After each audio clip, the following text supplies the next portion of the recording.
Okay, imagine this. You're scrolling online and you see a video of your favorite creator saying something just completely wild. It looks like them, it sounds exactly like them, but something feels off. Is it real? Well, let's dive into the crazy world of a technology that is changing literally everything we see online. Yep, what you're seeing is probably a deepfake. And the name is actually a mashup of deep learning, which is a type of AI, and you guessed it, fake. These are hyper-realistic videos made by an AI that's been trained to perfectly copy someone's face and voice. It makes spotting the difference super hard. So how in the world does an AI get that good? Well, think of it like an AI showdown.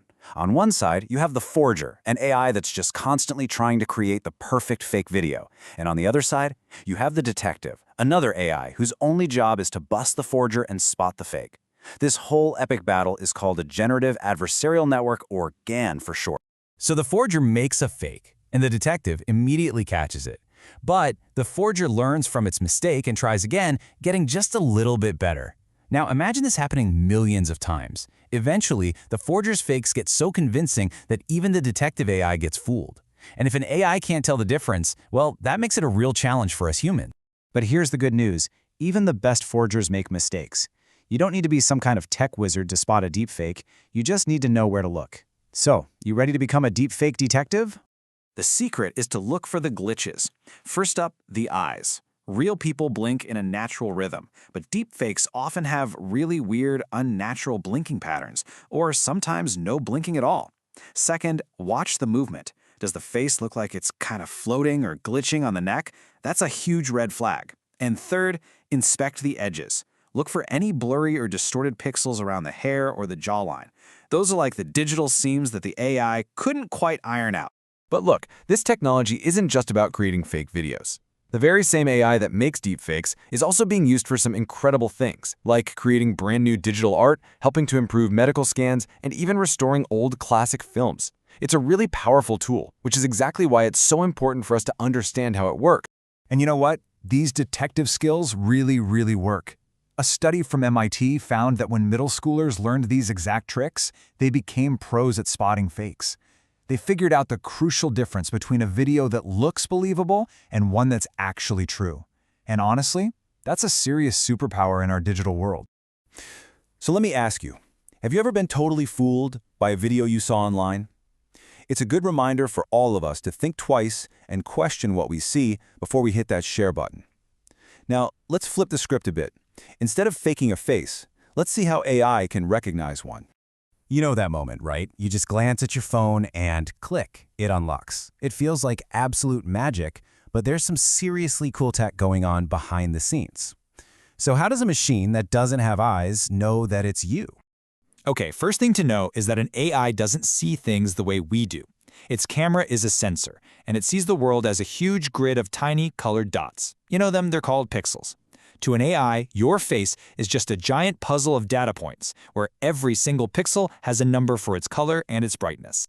So how does it get from that giant mess of pixels to an actual face? Well, it starts simple. It looks for basic patterns, like where bright pixels meet dark ones. This helps it find all the basic outlines and edges in the picture.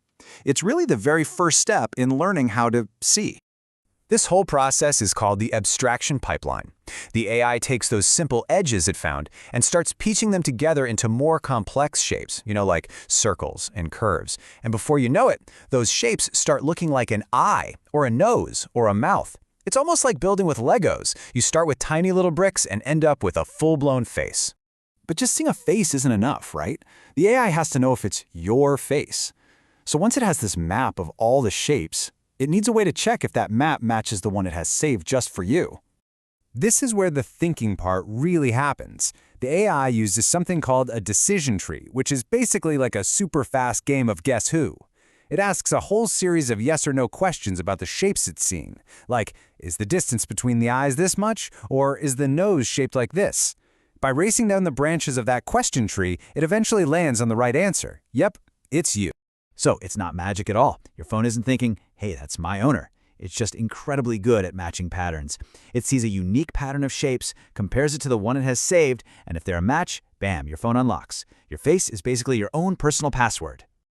It's pretty cool how we can break down such a complex idea into simple steps, isn't it? So what other AI magic do you think we should demystify next time? Let us know. For now, let's get our hands dirty and see how you can actually teach an AI all by yourself.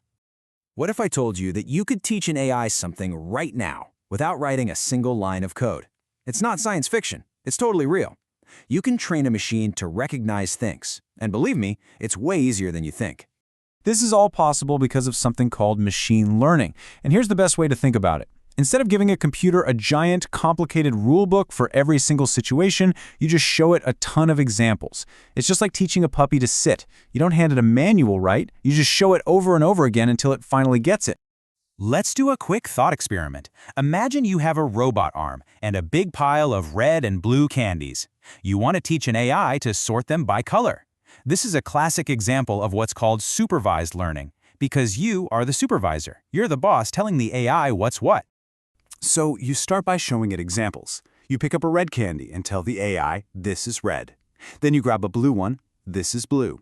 You just keep doing this over and over. All of these examples you're showing it, that becomes the AI's training data. It's basically the textbook that it learns everything from. So what's actually going on inside the AI's brain when we say it's learning? It's not really thinking, it's just adjusting. Imagine it has a bunch of invisible knobs and dials inside. With every single example you give it, it tweaks those knobs just a tiny bit until it finds the perfect setting to correctly guess red or blue. It's not magic, it's all just math, finding a pattern in the data you gave it. And the best part is, this isn't just some theory. You can try this out for yourself, right now, with free tools like Google's Teachable Machine. You can actually use your webcam to teach an AI to recognize a thumbs up versus a peace sign just by showing it a few examples. It's awesome. And this is probably the most important takeaway of all, an AI is only as smart as the data you give it. If your training data is messy or unfair or incomplete, the AI will learn those flaws. This is called bias.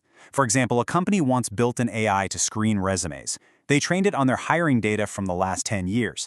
The problem? That data showed that most of their hires were men, so the AI learned a totally flawed pattern. It thought being a man was a key qualification, and it started automatically penalizing resumes from women. It's the classic case of garbage in, garbage out. This really shows how much power and responsibility we have when we're creating this kind of technology.